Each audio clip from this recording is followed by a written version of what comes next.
大家好，我是元真。In this Mandarin Chinese pronunciation video, we're going to learn how to make the mo as in 命名 consonant sounds.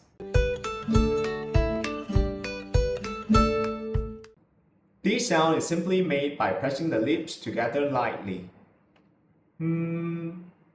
while making a sound with the vocal cords. So this is a voice consonant. The teeth may begin to part a little in preparation for the next sound,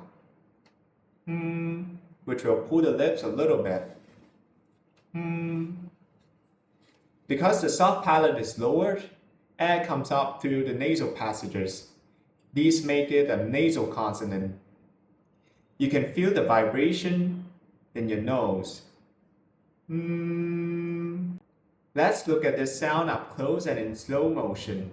The word mama.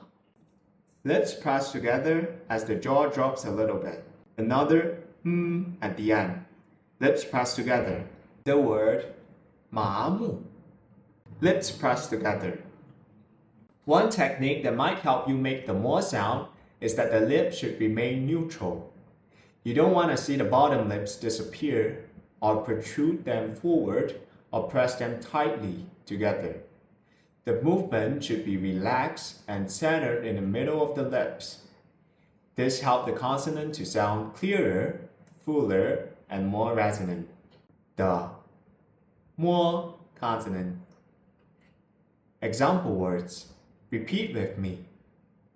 买卖买卖满面满面谩骂谩骂盲目盲目美貌美貌命名命名